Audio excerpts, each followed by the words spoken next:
नमस्कार दोस्तों, स्वागत है आपका अपनी YouTube channel study easy code में। आज हम इकोनॉमी का सेकंड लेक्चर लेकर आए हैं, जिसमें हम planned economic development and NITI Aayog को डिस्कस करेंगे। ठीक है।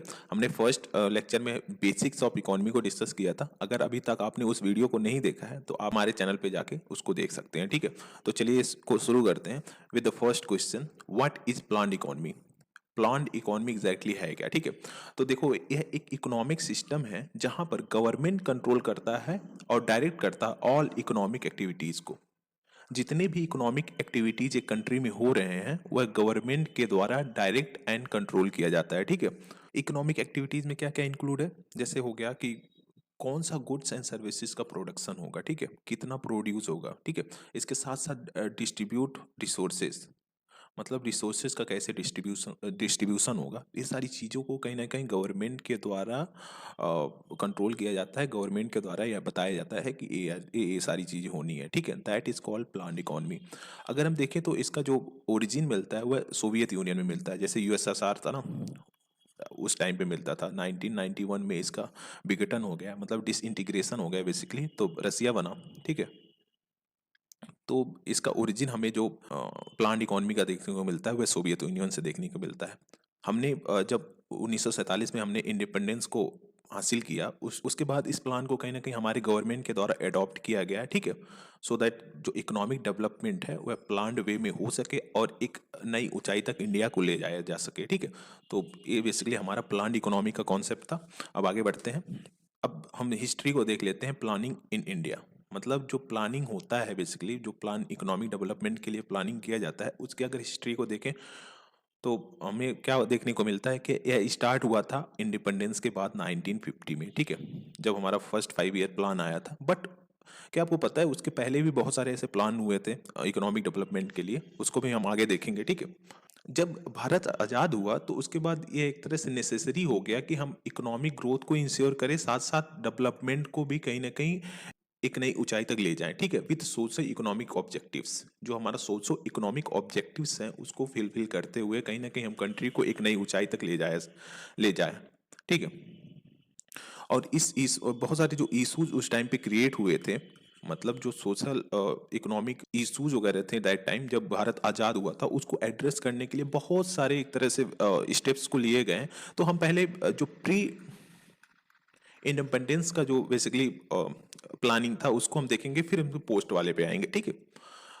पहला हम देख लेते हैं विश्वेश्वरैया प्लान, जो 1934 में विश्वेश्वरैया के एम विश्वेश्वरैया के द्वारा प्रपोज किया गया था इसको। ठीक है।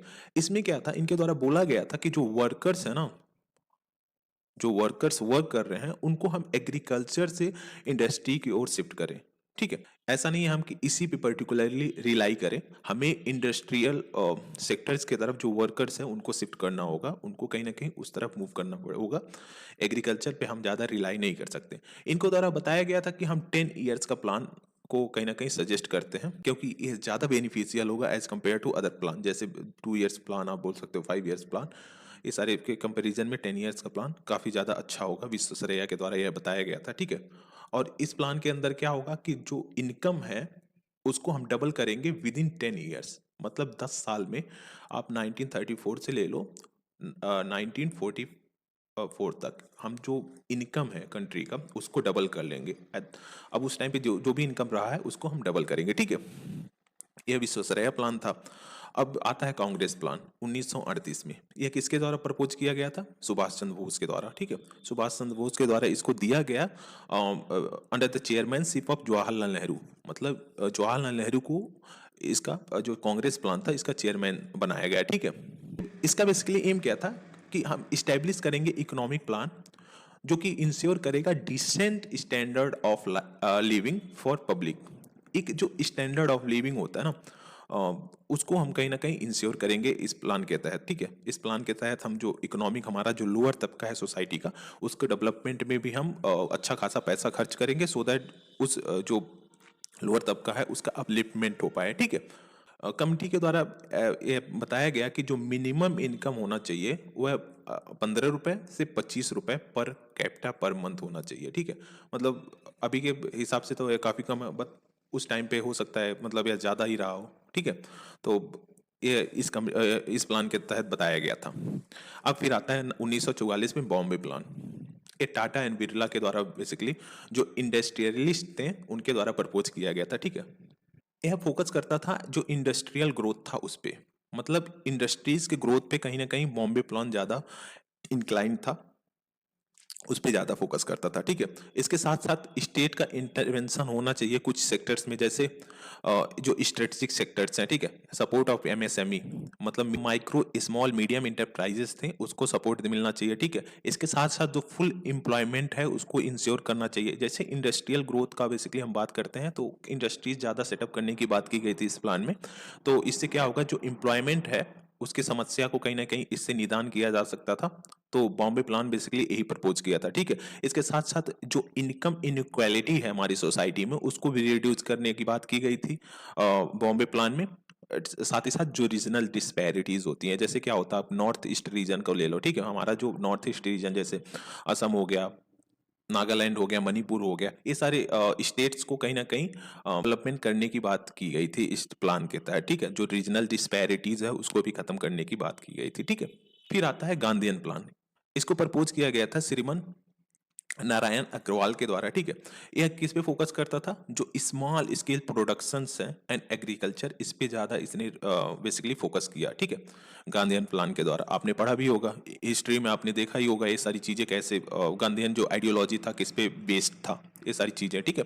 तो स्मॉल स्केल प्रोडक्शन था उसको बढ़ाने की बात की गई थी इस प्लान के तहत। और इसके साथ साथ जो इकोनॉमिक डिसेंट्रलाइजेशन था उसकी भी बात की गई थी इस प्लान के तहत, ठीक है। थ्रू सेल्फ सफिशिएंट विलेज को सेल्फ सफिशिएंट बनाया जाए और साथ ही साथ जो कॉटेज इंडस्ट्रीज हैं उसको प्रमोट किया जाए, ठीक है। अब कॉटेज इंडस्ट्रीज का मतलब क्या है, देखो जो स्मॉल स्केल पे प्रोडक्शन होता है, एक तरह से आप बोल सकते हो इंडिविजुअल बेसिस पे जो मैन्युफैक्चरिंग वगैरह होती है, ठीक है, उसे जो फैमिली बेस्ड होता है, और जो इंडस्ट्रीज होती है उसे हम कॉटेज इंडस्ट्री बोलते हैं। तो उसके उस पे कहीं ना कहीं गांधीयन प्लान ज़्यादा जोर दिया, ठीक है। 1944 में आया था ये। इसके बाद आता है द पीपुल्स प्लान्स 1945 में, एम एन रॉय के द्वारा प्रपोज किया गया, ठीक है, drafted by M N Roy, ठीक है।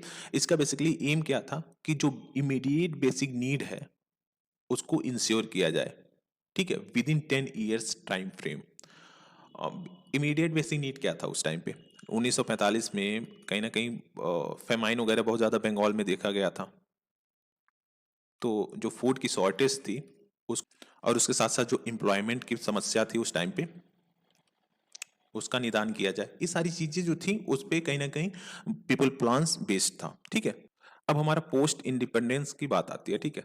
तो हमारा जो 5 ईयर प्लान था बेसिकली जो सेटअप किया गया था उस टाइम पे, उसका जो प्लानिंग गोल्स था उसको देखते हैं। तो जब इंडिया लॉन्च किया 5 year plan for rapid growth from 1951 में जब फर्स्ट टाइम 5 ईयर प्लान को कहीं ना कहीं लॉन्च किया गया इंडिया के द्वारा, तो उसके और जो लॉन्ग टर्म गोल्स थे वह कॉमन थे ऑल 5 ईयर प्लान्स। जितने भी 5 ईयर प्लान्स अभी तक आए थे सब में जो लॉन्ग टर्म गोल थे वह कॉमन थे। वह गोल एग्जैक्टली था क्या, जैसे ग्रोथ, जो इकोनॉमिक ग्रोथ है बेसिकली जो प्राइमरी एक तरह से ऑब्जेक्टिव था उसको इंश्योर करना और इसको स्प्रेड करना इकोनॉमिक ग्रोथ को all sections of the society and region, ठीक है।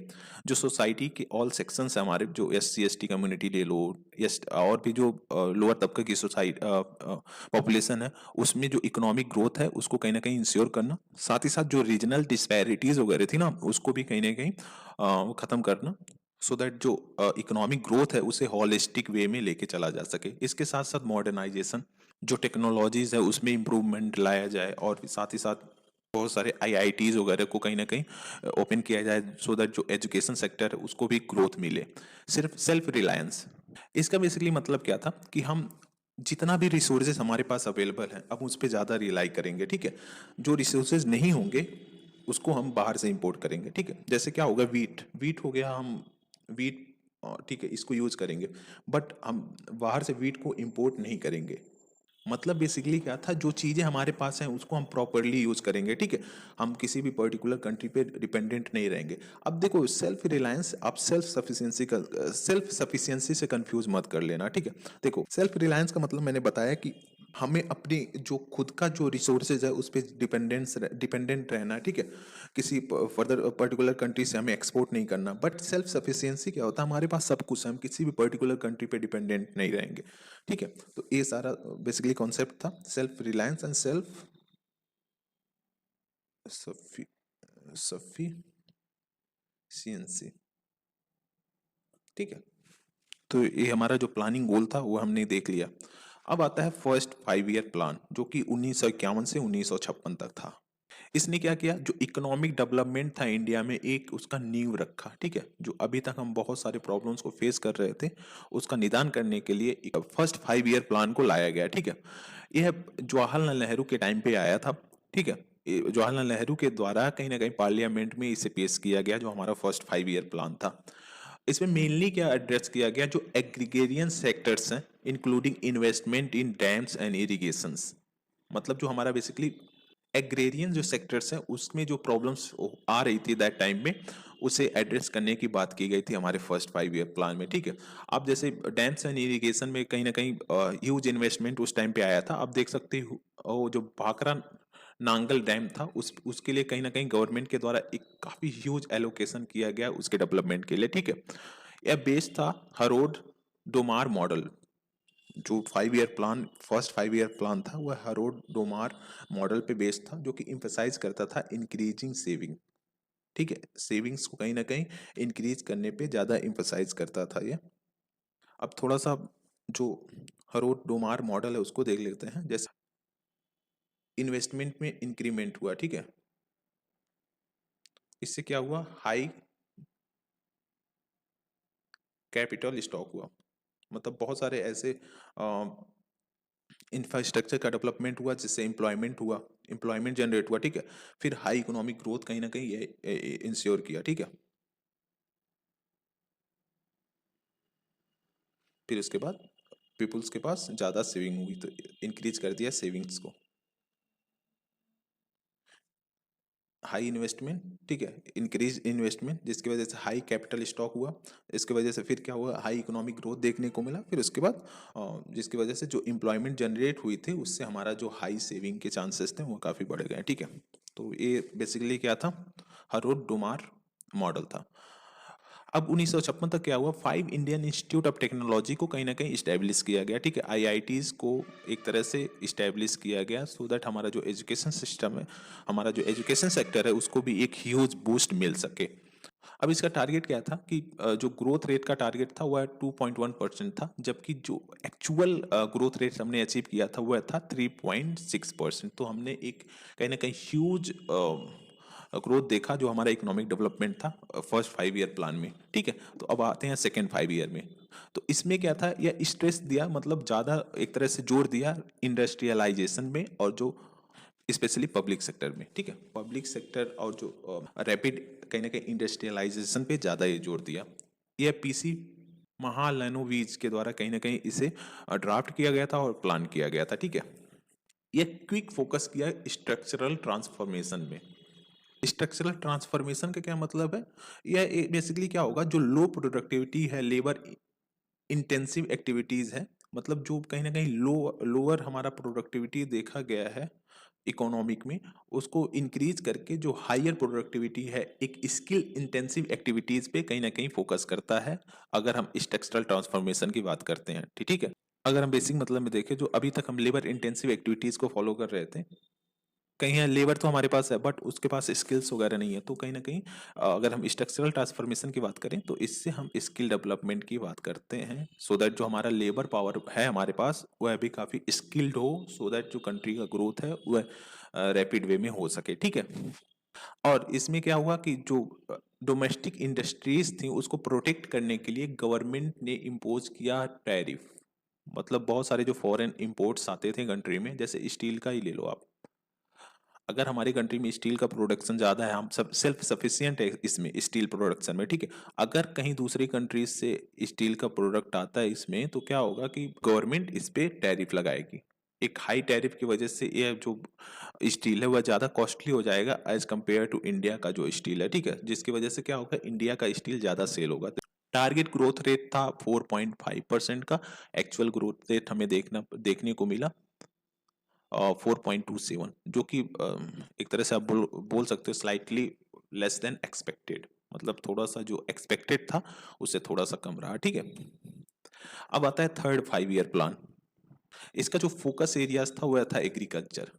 ठीक है, हम एग्रीकल्चर पे ज़्यादा फोकस करेंगे और साथ ही साथ जो इम्प्रूवमेंट है प्रोडक्शन में, बेसिकली जो वीट की प्रोडक्शन है उसको भी कहीं ना कहीं हम इंक्रीज करेंगे। ठीक है, तो स्पेशली यही टाइम था, हम अगर देखें तो जो हमारा ग्रीन रेवोल्यूशन था वह आया था। ठीक है, ग्रीन रेवोल्यूशन हमें देखने को मिला था इस टाइम के अंदर, थर्ड 5 ईयर प्लान्स के अंदर। ठीक है, इसके साथ साथ जो स्टेट्स थे ना उनको एडिशनल कहीं ना कहीं रिस्पॉन्सिबिलिटीज दे दी गई, जैसे state were made responsible for secondary and higher education.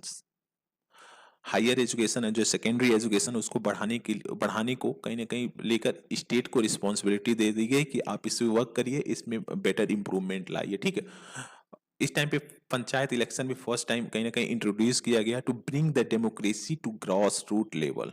मतलब जो डेमोक्रेसी है वह ग्रॉस रूट लेवल, मतलब जो लोअर तबका है सोसाइटी का वहां तक डेमोक्रेसी को पहुंचाना। ठीक है, अगर हम टारगेट ग्रोथ रेट देखें तो 5.6 का था, जो एक्चुअल ग्रोथ रेट था वह था 2.4%, जो कि एक काफी ह्यूज डाउनफॉल देखा गया था जो बेसिकली ग्रोथ रेट था उसमें। ठीक है, यह हुआ क्यों था एग्जैक्टली, अब देखें तो जो साइनो इंडिया वार था उस टाइम पे हुआ था, इंडो पाक वार, यह कहीं ना कहीं एक काफी मेजर रोल प्ले किए जो हमारा थर्ड 5 ईयर प्लान था उसको फेल होने में। ठीक है, तो इसके बाद क्या हुआ, गवर्नमेंट के द्वारा एक प्लान हॉलीडे डिक्लेयर कर दिया गया 1966 से 1967, मतलब 1967 से लेकर 1969 तक गवर्नमेंट ऑफ इंडिया के द्वारा प्लान हॉलीडे को डिक्लेयर कर दिया गया। इसमें क्या था कि हम 1 ईयर प्लान लेकर आएंगे बेसिकली। ठीक है, 1 ईयर, एक साल में कितना क्या कैसे ग्रोथ होगा ये सारी चीज़ों को हम इंश्योर करेंगे। तो ये 3 साल था जब ये सारा स्टेप लिया गया था। ठीक है, अब फिर उसके बाद फोर्थ 5 ईयर प्लान आता है 1969 से 1974 तक चलता है। ठीक है, यह जो प्राइम मिनिस्टर थी इंदिरा गांधी उनके टाइम पीरियड में आया था, और ये इसका मेन मोटिव था कि जो हमारा प्रीवियस फेलियर था 5 ईयर प्लान का, मतलब जो थर्ड 5 ईयर प्लान था उसको कहीं ना कहीं करेक्ट करना। ठीक है, यह गडगिल जो फॉर्मूला था उस पर बेस्ड था, जो कि इम्फेसाइज करता था laid on growth with stability and progress towards self reliance. ठीक है, हम ग्रोथ को तो इंश्योर करेंगे, बट उसके साथ जो स्टेबिलिटी है, इकोनॉमिक स्टेबिलिटी, उसको भी इंश्योर करेंगे, और कहीं ना कहीं एक तरह से हमारा मूव रहेगा टुवर्ड्स सेल्फ रिलायंस, मतलब हम सेल्फ एक तरह से अपने रिसोर्सेज पे ज्यादा डिपेंडेंट रहेंगे। ठीक है, इसी टाइम पीरियड के दौरान क्या हुआ, जो 14 मेजर बैंक्स थे इंडियन बैंक्स उसको नेशनलाइज किया गया, और साथ ही साथ जो ग्रीन रेवोल्यूशन था उसको, उसमें भी जो एग्रीकल्चर था उसमें काफी ह्यूज बूस्ट देखने को मिला था। 14 मेजर जो इंडस्ट्रियल इंडियन बैंक्स थे उसको नेशनलाइज किया था। नेशनलाइज का बेसिकली क्या मतलब होता है, देखो अभी जब जो किसी पर्टिकुलर प्राइवेट इंटिटीज के द्वारा जो बैंक्स कंट्रोल किए जाते थे वह गवर्नमेंट क्या हुआ, सेंट्रल गवर्नमेंट के अंदर ले लिया गया। ठीक है, सो दैट जो सोशल इकोनॉमिक डेवलपमेंट है कंट्री का उसको इंश्योर किया जा सके, जो हमारा लोअर तबका है वहां पे कहीं ना कहीं बैंकिंग सिस्टम को स्प्रेड किया जा सके। ठीक है, और क्या स्टेप्स लिया गया, जो ड्रॉट प्रोन एरिया प्रोग्राम था उसको लॉन्च किया गया, जो एरिया हमारा ड्रॉट मतलब सूखे से ग्रसित है उसमें डेवलपमेंट को इंश्योर किया जाए। ठीक है, जो ड्रॉट मतलब जो सूखा प्रभावित क्षेत्र है उसमें कहीं ना कहीं डेवलपमेंट को लेकर आया जाए। अगर हम टारगेट ग्रोथ रेट देखें तो वह था 5.6% का, बट एक्चुअल ग्रोथ रेट देखें तो 3.3% का हमें देखने को मिला, तो कहीं ना कहीं इसमें भी एक तरह से यह प्लान भी फेल हुआ। ठीक है, अब फिफ्थ 5 ईयर प्लान आता है 1974 से 1978 में। इसका बेसिक एम क्या था कि हम एम्प्लॉयमेंट को इंक्रीज करेंगे, मतलब एम्प्लॉयमेंट जनरेट करेंगे सिग्निफिकेंट लेवल पे, और इसके साथ जो जो पोवर्टी है उसको एलिविएट करेंगे। तभी आया था गरीबी हटाओ, एक स्लोगन बेसिकली। ठीक है, स्लोगन दिया था गया था कि गरीबी हटाओ। इसी प्लान के दौरान इलेक्ट्रिसिटी सप्लाई एक्ट को 1975 में अमेंड किया गया। ठीक है, जो कि अनेबल किया central government to enter into power generation, मतलब पावर को जनरेट करेगा सेंट्रल गवर्नमेंट, और साथ ही साथ जो ट्रांसमिशन है, जो इलेक्ट्रिसिटी ट्रांसमिशन है उसको भी इंश्योर करेगा, सो दैट रूरल एरियाज में भी जो इलेक्ट्रिसिटी है उसको पहुंचाया जा सके। ठीक है, नेशनल हाईवे सिस्टम को इंट्रोड्यूस किया गया इस प्लान के तहत। इसमें क्या था, जो बहुत सारे ऐसे नेशनल हाईवेज, जो हाईवेज थे उसको नेशनलाइज एक तरह से किया गया, एक तरह से बोल सकते हो नेशनल हाईवे डिक्लेयर किया गया, और साथ ही साथ बहुत सारे नेशनल हाईवेज को डेवलप किया गया, ठीक है। मिनिमम नीड प्रोग्राम को इंट्रोड्यूस किया गया। डीपी दर जो कि एक पॉलिटिशियन और आप बोल सकते हो डिप्लोमेट थे, उनके द्वारा इस प्रोग्राम को प्रिपेयर किया गया था, मिनिमम नीड प्रोग्राम। इसमें बेसिकली क्या था कि जो बेसिक मिनिमम नीड है पीपल को, उसका उसको प्रोवाइड कराना, रोटी कपड़ा मकान मतलब ये तो एक बेसिक नीड होता है ना ह्यूमन बीइंग का, तो उसको कहीं ना कहीं इस प्लान के तहत उसको भी इंश्योर किया जाए मिनिमम नीड प्रोग्राम के तहत, ठीक है। तो ये सारे डेवलपमेंट इस प्लान के तहत किए गए, जो फिफ्थ 5 ईयर प्लान था, ठीक है। और इसका अगर हम जो एक टारगेट ग्रोथ देखें तो वह था 44.4% का, ठीक है, बट एक्चुअल ग्रोथ 4.8% का हमें देखने को मिला। अब 1978 में मोनार्जी देसाई की गवर्नमेंट आती है, उनके द्वारा यह प्लान को रिजेक्ट किया जाता है। मतलब जो फिफ्थ 5 ईयर प्लान था वह मोनार्जी देसाई गवर्नमेंट के द्वारा रिजेक्ट कर दिया जाता है, ठीक है। तो उसके बाद क्या आता है, रूलिंग प्लान। क्योंकि वो जो वह पीरियड था वह इनस्टेबिलिटी का था, इमरजेंसी वगैरह भी लगा था, ठीक है, जिसकी वजह से बहुत सारी प्रॉब्लम्स फेस करनी पड़ी थी हमारी जनता के द्वारा। तो इसी वजह से जनता पार्टी गवर्नमेंट के द्वारा उस प्लान को रिजेक्ट कर दिया गया, जो फिफ्थ 5 ईयर प्लान था, और इंट्रोड्यूस किया गया a new six 5 year plan, ठीक है, जिसको फिर से रिजेक्ट कर दिया गया इंडियन नेशनल कांग्रेस के द्वारा 1980 में, अपॉन इंदिरा गांधी री इलेक्शन। जब इंदिरा गांधी का री इलेक्शन हुआ उसके द्वारा, उसके बाद क्या हुआ, जो सिक्स 5 ईयर जनता पार्टी गवर्नमेंट के द्वारा लाया गया था उसको रिजेक्ट कर दिया गया, ठीक है। अब रूलिंग प्लान एग्जैक्टली क्या होता है, हम इफेक्टिवनेस को कहीं ना कहीं इवेल्युएट करेंगे एनुअली, फिर एक नए प्लान को क्रिएट करेंगे, ठीक है। जो भी प्लान अभी तक इम्प्लीमेंट हुआ है उस कितना इफेक्टिव है, ठीक है, हमारी सोसाइटियल डेवलपमेंट के लिए कितना इफेक्टिव, इकोनॉमिक डेवलपमेंट के लिए कितना इफेक्टिव रहा, ये सारी चीज़ों को हम इवेल्युएट करेंगे एनुअली, ठीक। फिर उसके बाद एक नए प्लान को लाएंगे जो कि इवेल्युएशन हुआ है उसकी बेसिस पे, ठीक है। और इसकी वजह से क्या होगा, जो एलोकेशन है एंड जो टारगेट है उसे अपडेट किया जाएगा गवर्नमेंट के द्वारा, ठीक है। मतलब जो फंड एलोकेशन होता है ना किसी भी प्लान के तहत, 5 ईयर प्लान ही आप ले लो, मतलब इसी प्लान को ले लो, तो उसके तहत जो फंड एलोकेशन गवर्नमेंट के द्वारा किया जाएगा उसको कहीं ना कहीं अपडेट किया जाएगा, साथ ही साथ जो टारगेट्स वगैरह हैं उसको भी ध्यान दिया जाएगा, ठीक है। अब सिक्स 5 ईयर प्लान पे आते हैं, जो कि 1980 से 1985 तक रहा। इसने क्या किया, जो बिगिनिंग था इकोनॉमिक लिबरलाइजेशन का, एक नींव रख दिया, ठीक है, बाय एलिमिनेटिंग प्राइस कंट्रोल। और इस प्लान के अंडर हमें कहीं ना कहीं जो नेहरूवियन सोशलिज्म था, जो अभी तक हम फॉलो करते आ रहे थे, सेल्फ रिलायंस वाला, उसका एंड होता हुआ दिखा, ठीक है। और इस टाइम पे हमारा जो पॉपुलेशन था वो काफ़ी रैपिडली ग्रो कर रहा था, ठीक है। तो जो ओवर पॉपुलेशन है उसको प्रिवेंट करने के लिए गवर्नमेंट ऑफ इंडिया के द्वारा फैमिली प्लानिंग को इंट्रोड्यूस किया गया, ठीक है, हम दो हमारे दो वाला कॉन्सेप्ट एक तरह से बोल सकते हो आप। और जो श्री वर्मन कमिटी था उनके द्वारा जो नाबार्ड को इस्टेब्लिश करने की बात की गई थी, तो उसका उसके लिए एक स्टेप लिया गया उसको इस्टेब्लिश करके, ठीक है, national bank for agriculture and rural development को इस्टेब्लिश किया गया, जो श्रीमन कमिटी के द्वारा रिकमेंड किया गया था, ठीक है। टारगेट क्या था, 5.2% का, जो एक्चुअल ग्रोथ था 5.7% का देखने को मिला। कहीं ना कहीं यह भी एक सक्सेस रहा सिक्स 5 ईयर प्लान, ठीक है। सेवंथ 5 ईयर प्लान देख लेते हैं, 1985 से 1990 तक रहा, ठीक है। यह कब आया, राजीव गांधी के टाइम पे। इसमें बोला गया था कि हम जो इंडस्ट्रियल प्रोडक्टिविटी है उसके लेवल को इंक्रीज करेंगे थ्रू यूज ऑफ टेक्नोलॉजी। मतलब टेक्नोलॉजी को यूज करके जो हमारा इंडस्ट्रियल प्रोडक्टिविटी है, किसी भी पर्टिकुलर चीज़ का ले लो आप, हॉलिस्टिक वे में बेसिकली बात कर रहे हैं, तो उसके प्रोडक्टिविटी को हम सिग्निफिकेंट लेवल तक इंक्रीज करेंगे, ठीक है।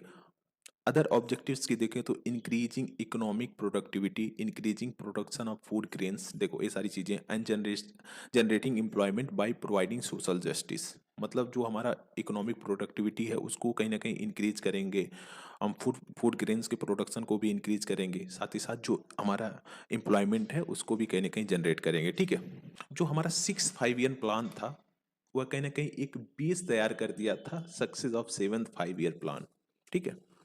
और इसके साथ साथ यह एम्फसाइज किया था एंटी पॉवर्टी प्रोग्राम, जो पोवर्टी उस टाइम पे प्रिवेल थी उसको ख़त्म करने के लिए एंटी पोवर्टी प्रोग्राम को कहीं ना कहीं एम्फेसाइज किया गया था, उसको लेकर आया गया था। ठीक है, the use of modern technology and need to make India as a independent economy.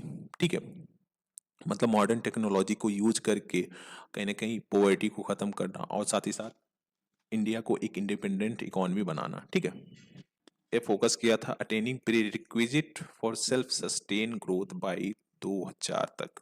2000 तक हमें सेल्फ सस्टेन ग्रोथ को इंश्योर कर लेना है।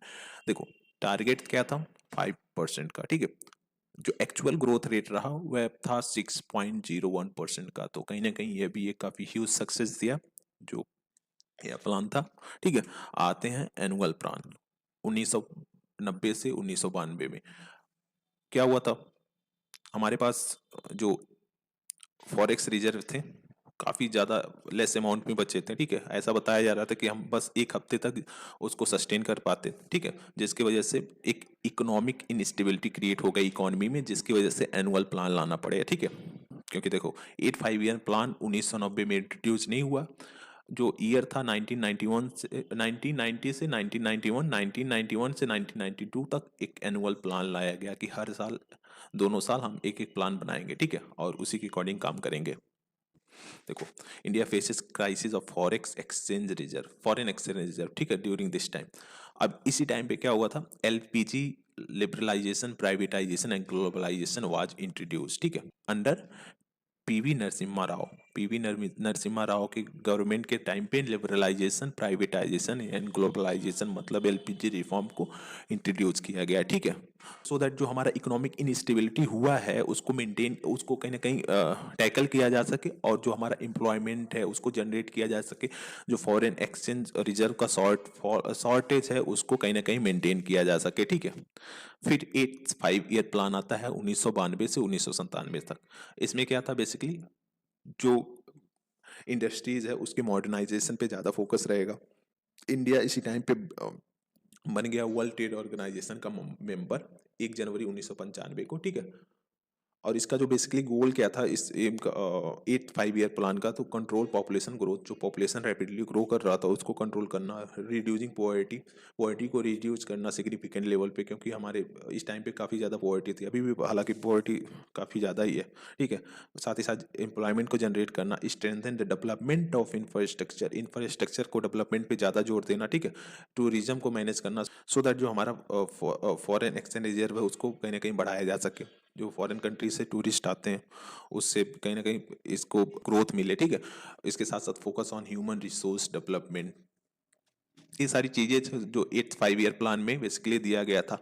और क्या हुआ कि जो पंचायत है, नगर पंचायत था, हाँ, डिसेंट्रलाइजेशन, उसको कहीं ना कहीं इम्फेसाइज किया गया। 73rd and 74th constitution amendment के तहत 1992 में इसको लाया गया था। ठीक है, देखो it also let the emphasise on involving panchayat and nagar palika through decentralisation, जो अभी सेंट्रलाइजेशन मतलब जो सेंटर और एक तरह से आप बोल सकते हो स्टेट के हाथ में जो सारे पावर थे डेवलपमेंट को लेकर, उसे जो ग्राम पंचायत है उसके लेवल पे लाके इसको दे दिया गया। ठीक है, इसके पास कुछ पावर दे गई थी कि आप इस लेवल पे अपना जो भी चीज़ें हैं उसके रिस्पेक्ट में आप इकोनॉमिक डेवलपमेंट कर सकें। ठीक है, टारगेट था 5.6% का, और ग्रोथ, एक्चुअल ग्रोथ रेट हमें देखने को मिला 6.8% का। कहीं ना कहीं ये भी काफ़ी ह्यूज सक्सेस दिया हमारे कंट्री को।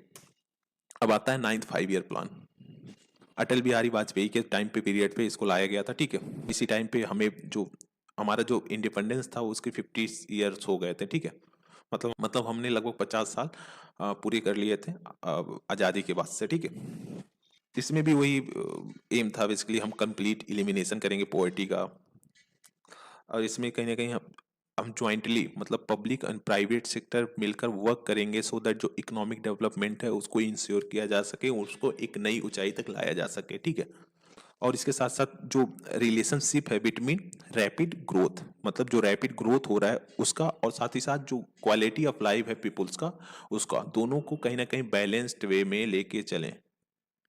अगर फर्दर ऑब्जेक्टिव्स को देखो तो उसमें था कि इंपावरिंग सोशली डिसएडवांटेज क्लास, जैसे हो गया ST ST कम्युनिटी।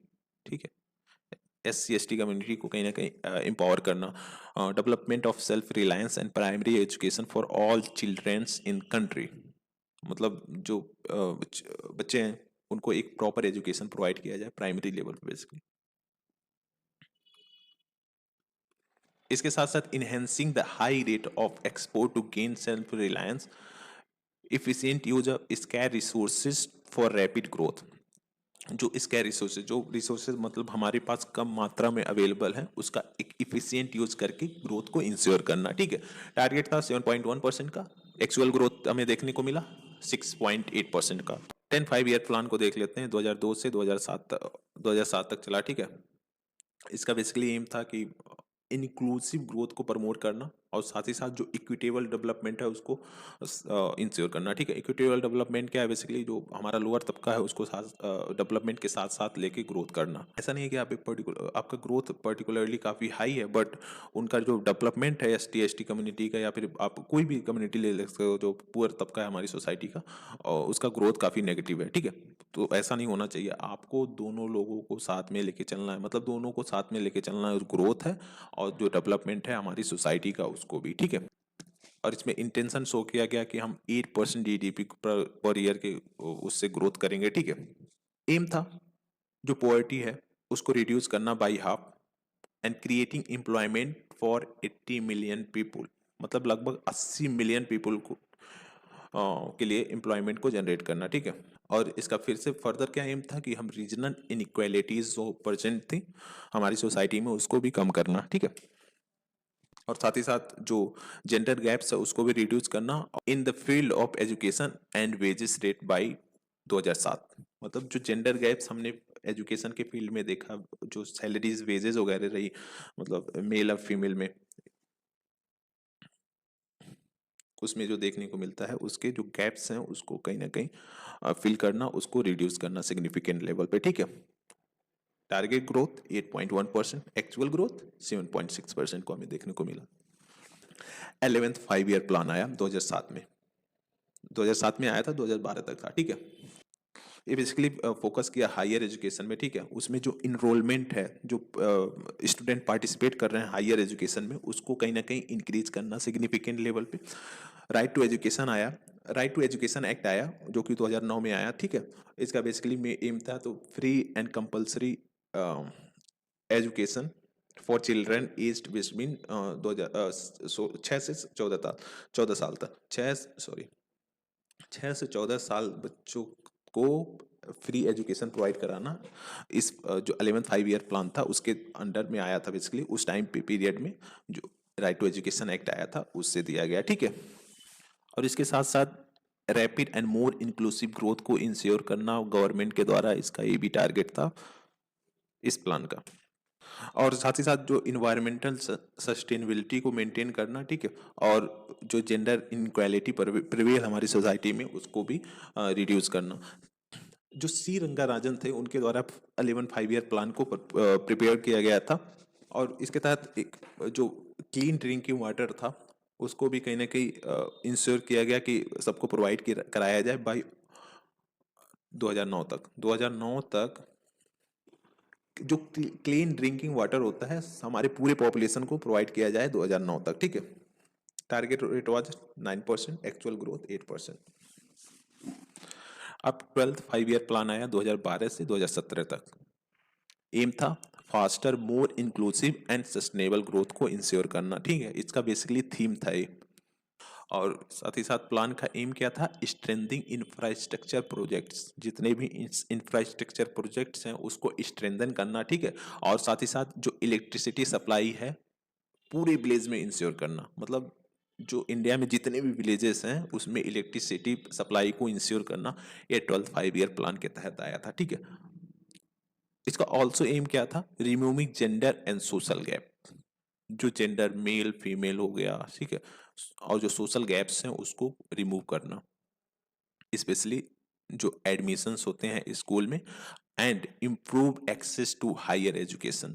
जो हायर एजुकेशन है वो जो जेंडर बेसिकली जो लोअर तबका है उसमें कहीं ना कहीं उसके एक्सेस को इंक्रीज करना। ठीक है, ताकि जो हमारा लोअर तबका है सोसाइटी वो भी हायर एजुकेशन में पार्टिसिपेट कर सके। ठीक है, वो भी पढ़ाई कर सके। ठीक है, further it aspire to enhance the green cover by 1 million hectare each year, मतलब 1 मिलियन हेक्टेयर तक हम हमेशा ग्रीन कवर को बढ़ाएंगे। ठीक है, ग्रीन कवर में क्या है, जो पेड़ वगैरह लगाएंगे और साथ ही साथ एक न्यू अपॉर्चुनिटीज को क्रिएट करेंगे नॉन फॉर्मिंग सेक्टर्स।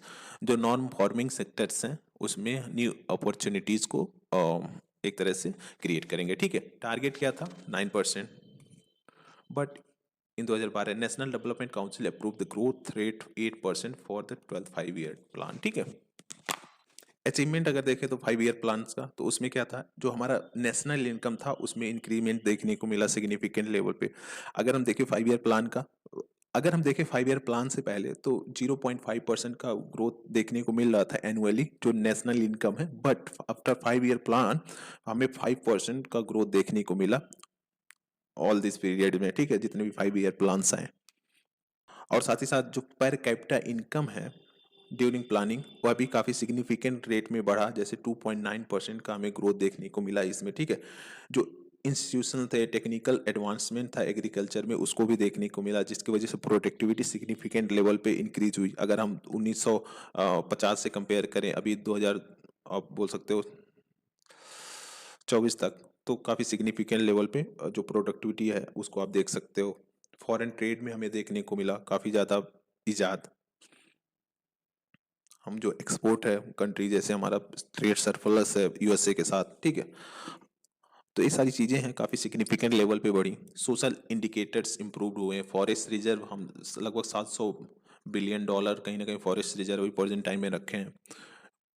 तो ये सारी चीज़ें हैं जो एक अचीवमेंट रहा 5 ईयर प्लान का। ठीक है, अब फेलियर क्या रहा, जो पॉवर्टी है उसे हम अभी तक खत्म नहीं कर पाए। हाई अनएम्प्लॉयमेंट, एम्प्लॉयमेंट रेट देख ही रहे हो। कुछ दिन पहले रिपोर्ट आया था कि हमारा जो अनएम्प्लॉयमेंट रेट है वह लगभग 8 साल के कंपैरिजन में बहुत ज़्यादा है अभी प्रेजेंट टाइम का। अगर 2024 में हम 2025 में एक तरह से अभी तो प्रजेश लगा ही है। ठीक है, उसमें अनएम्प्लॉयमेंट रेट देखें तो। ठीक है, क्वालिटी ऑफ एजुकेशन का जो आउटकम है वह काफ़ी लो है। Gender disparity is still steep. आप जेंडर डिस्पैरिटी देख ही रहे हो। ठीक है, मेल फीमेल में आप देख सकते हो, ट्रांसजेंडर्स में देख सकते हो, कितना ह्यूज जेंडर डिस्पैरिटी देखने को मिलता है हमारी सोसाइटी में। Research and development is not globally competitive. आप देख ही रहे हो कितना गवर्नमेंट के द्वारा खर्च किया जा रहा है। 0.7% का कहीं ना कहीं फंड को एलोकेशन किया जाता है रिसर्च एंड डेवलपमेंट के लिए। रिसर्च एंड डेवलपमेंट के लिए आप यूएसए और जापान वगैरह का देखोगे तो आप कहीं 5% है, 6% है, इतना देखने को मिलता है रिसर्च एंड डेवलपमेंट में। तो कहीं ना कहीं इसके कंपैरिजन में हमारा इंडिया काफ़ी कम खर्चा कर रहा है रिसर्च एंड डेवलपमेंट को लेकर। ठीक है, रीजनल इम्बैलेंस अभी भी स्टिल प्रिवेल है। ठीक है, मल न्यूट्रिशन भी काफ़ी सिग्निफिकेंट लेवल पे प्रिवेल है हमारी सोसाइटी में, स्पेशली जो चिल्ड्रेंस है उसमें। तो आप देख सकते हो यह कहीं ना कहीं एक फेलियर को शो करता है जो 5 ईयर प्लान है। अब नीति आयोग को देख लेते हैं। ठीक है, प्लानिंग क्या था, इन्फ्लुएंस था बेसिकली हमारा यूएसएसआर से। ठीक है, यूएसएसआर से इन्फ्लुएंस था कि हम अच्छा कर सकते हैं अगर इस प्लानिंग को इम्प्लीमेंट करें। हाँ, हमने ग्रोथ किया बट उतने अच्छे लेवल पे नहीं किया जितना होना चाहिए। ठीक है, प्लानिंग कमीशन को सेटअप किया गया था, serve as a planning vehicle for close to 6 decade with focus on control and command approach. Control and command approach के तहत कहीं ना कहीं यह फोकस करता था प्लानिंग पे, डेवलपमेंट पे एंड ऑल। ठीक है, बट प्लानिंग कमीशन को रिप्लेस कर दिया गया नीति आयोग से, national institute for transforming India, जनवरी 1 2015 में कहीं ना कहीं रिप्लेस कर दिया गया प्लानिंग कमीशन को नीति आयोग से। ठीक है, अब यह क्या करता है, बॉटम अप अप्रोच को लेके चलता है। हम आगे देखेंगे एग्जैक्टली ये है क्या। ठीक है, और साथ ही साथ इंश्योर करता है vision of maximum governance minimum government, मतलब गवर्नमेंट का कंट्रोल कम रहेगा, गवर्नेंस हम ज़्यादा प्रोवाइड कराएंगे। ठीक है, और साथ ही साथ कोऑपरेटिव फेडरलिज्म को कहीं ना कहीं यह सपोर्ट करता है। कंपोजिशन क्या है, चेयरमैन प्राइम मिनिस्टर है। ठीक है, vice chairman appointed by prime minister के द्वारा अपॉइंट किया जाएगा। गवर्निंग काउंसिल क्या है, जो चीफ मिनिस्टर हैं of all states and lieutenant governor of union territory, उनसे मिलकर गवर्निंग काउंसिल बनता है। ठीक है, रीजनल काउंसिल क्या है, to address the specific regional issues, जो रीजनल इशूज, जैसे मणिपुर का इशू ले लो, अभी हुआ था ना, कई सारे दंगे हुए थे वहाँ पे, आप न्यूज़ में देखे ही होंगे।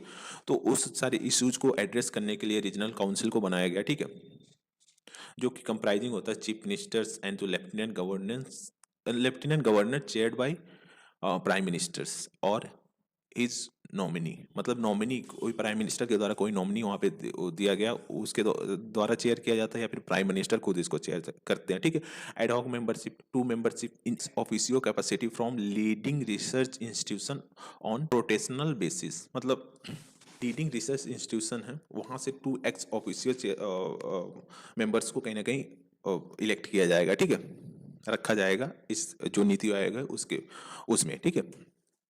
फिर ex officio membership maximum 4 from union council of ministers to be nominated by prime minister, मतलब प्राइम मिनिस्टर के द्वारा नॉमिनेट किए जाएंगे जो यूनियन काउंसिल ऑफ मिनिस्टर्स हैं वहां से, ठीक है। Chief executive officers prime minister के द्वारा अपॉइंट किए जाएंगे फॉर फिक्स टेन्योर, उनका टेन्योर फिक्स रहेगा, और जो कि रैंक पे रहेंगे secretary to the government of India. Secretary rank है कि कोई ऑफिशियल्स चीफ एग्जीक्यूटिव ऑफिसर्स के पद के लिए कहीं ना कहीं नामित किए जा सकते हैं, ठीक है। स्पेशल इनवाइटी एक्सपर्ट्स हो गए, specialist with domain knowledge nominated by prime minister, ठीक है। NITI Aayog hub, team India hub हो गया, act as a interface between state and central, मतलब एक तरह से कम्युनिकेशन का काम करेगा बेसिकली, सेंटर है और स्टेट के बीच में, ठीक है। Knowledge and innovation hub, build the think tank acumen of NITI Aayog, मतलब क्या है बेसिकली, यह बिल्ड करेगा जो इंस्टीट्यूशनल थिंक टैंक कैपेसिटी है नीति आयोग का बेसिकली उसको, ठीक है। नीति आयोग ने प्लान किया come out with 3 documents, 3 documents के साथ वो आएंगे, ठीक है। 3 ईयर एक्शन एजेंडा हो गया, 7 year medium term strategic paper हो गया, एंड 15 ईयर विजन डॉक्यूमेंट्स हो गया, ठीक है। ये 3 बेसिकली डॉक्यूमेंट्स जो नीति आयोग के द्वारा दिया जाता है। अब 3 years agenda, 7 years medium term strategic paper, वैसे जैसे एग्जामों में पूछ लेता है, ठीक है। आप इसको पढ़ के जाते हो बेसिकली, आप इसको पढ़ते हो तो ज़्यादा एज मिलता है, आप जो जो मेंस है उसके पेपर्स में आप कोट कर सकते हो इसको, ठीक है। जो इसके भी 3 ईयर्स एक्शन एजेंडा हो गया, 7 years medium term strategic papers हो गया, उसके एजेंडाज वगैरह को आप कोट कर सकते हो, ठीक है, मेंस में।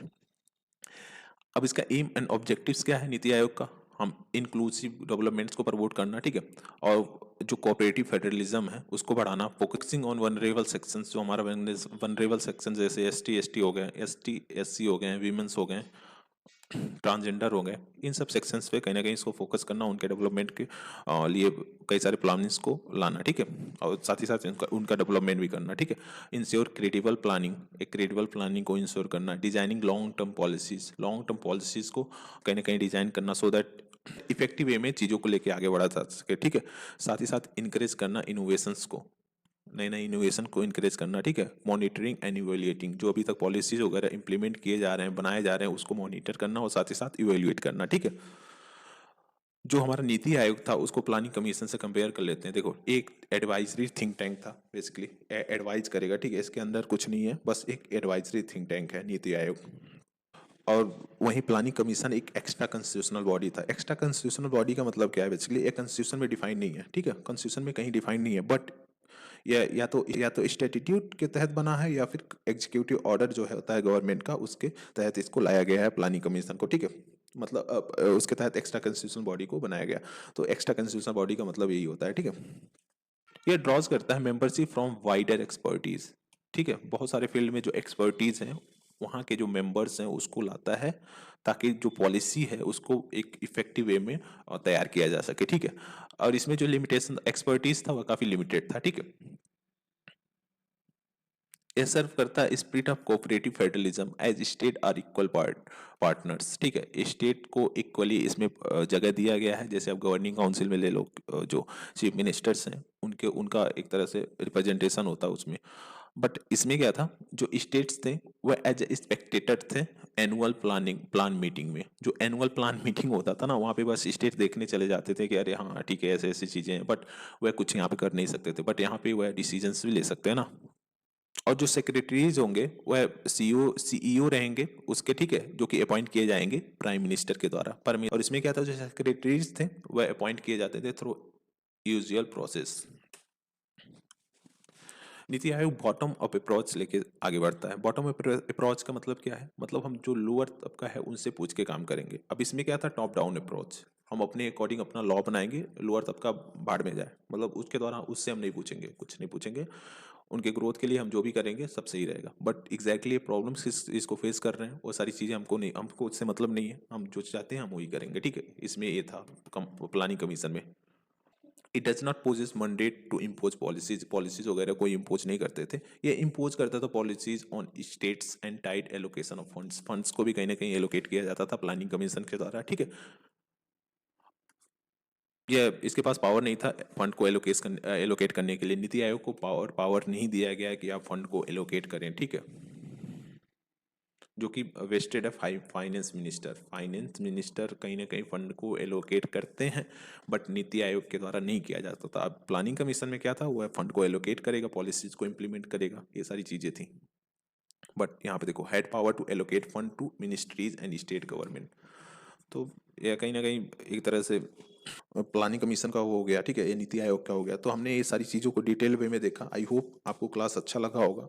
Thank you for watching, please do like share and subscribe. Thank you guys.